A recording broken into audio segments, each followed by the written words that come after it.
오늘 한의학 이슈 브리핑으로 준비한 키워드는 복지부 불법 의료 광고 집중 점검, 자동차 보험 손해율 증가가 한의 진료비 때문, 어머니를 살려주신 한의학, 한의사 독립운동가의 삶 조명입니다. 안녕하십니까. 한의계의 다양한 소식을 알기 쉽게 전달해드리는 한의학 이슈 브리핑의 최건입니다. 오늘도 대한한의사협회 방대건 수석부회장님께서 나와주셨습니다. 안녕하세요. 예, 안녕하세요. 대한한의사협회 수석부회장 방대건입니다. 반갑습니다.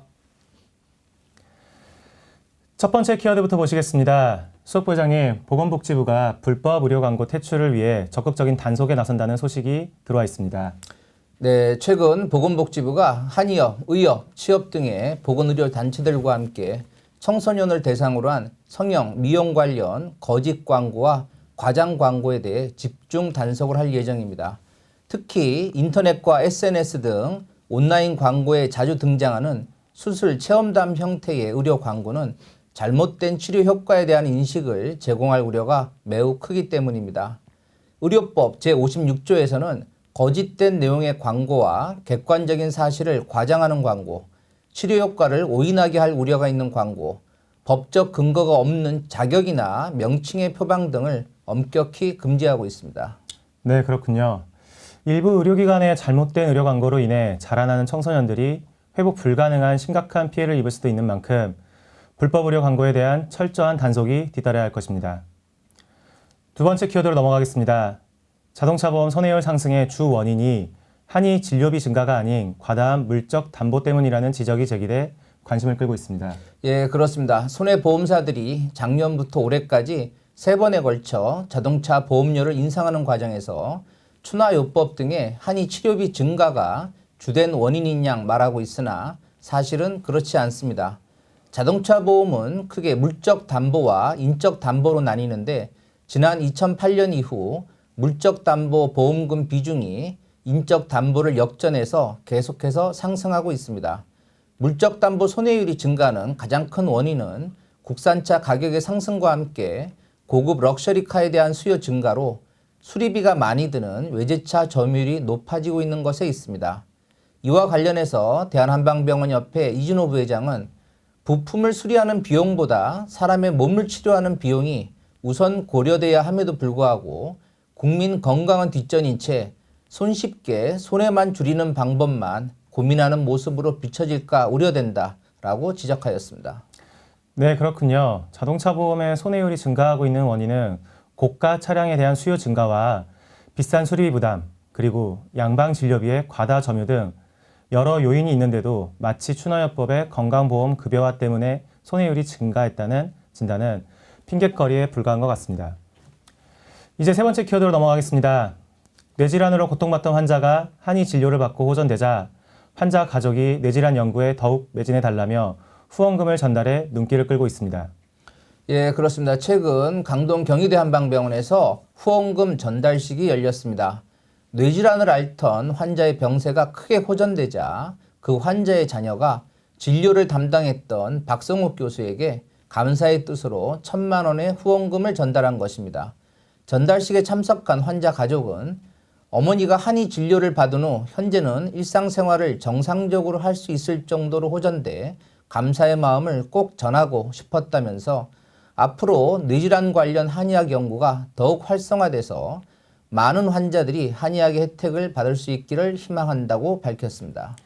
네, 한겨울 추위를 녹이는 훈훈한 소식이군요. 수석부회장님과 함께한 한의학 이슈 브리핑은 여기까지입니다. 수석부회장님, 감사합니다. 예, 고맙습니다.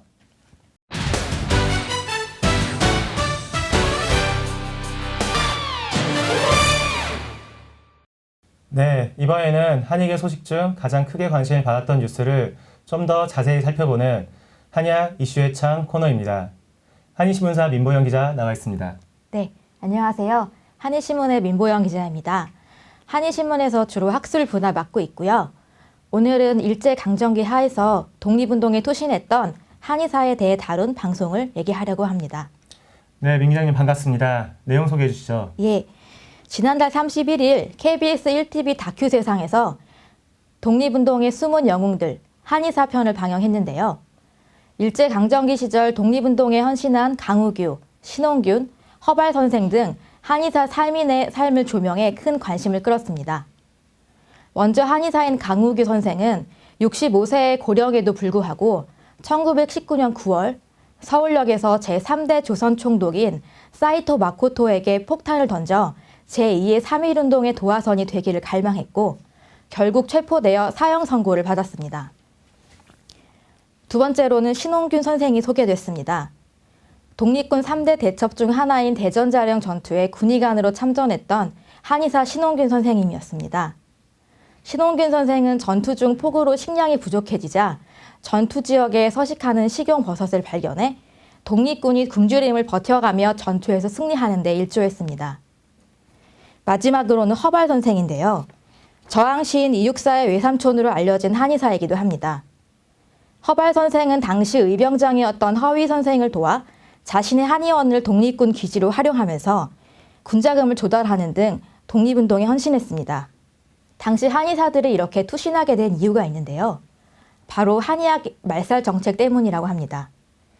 일제는 한의학에 민족의 정기가 배어있다는 이유로 한의사를 의사에서 의생 지위로 격하하고 5년 동안만 기한이 정해진 면허를 신청할 수 있게 하는 등 사실상 한의학 탄압 정책을 펼쳤습니다. 네, 그렇군요. 한의사 출신 독립운동가들의 거룩한 희생 정신이 지금도 청산되지 않은 한의사의 법적, 제도적 차별을 말끔히 씻어낼 수 있는 기폭제가 되기를 기대하겠습니다. 민 기자님, 오늘 첫 방송 출연 어떠셨나요? 네, 아무래도 방송으로 뉴스를 전달하려다 보니까 좀 더 긴장이 되는데요. 기왕 여기까지 보신 거 제 아래에 있는 구독과 좋아요 버튼도 함께 눌러주시면 감사하겠습니다. 네, 감사합니다.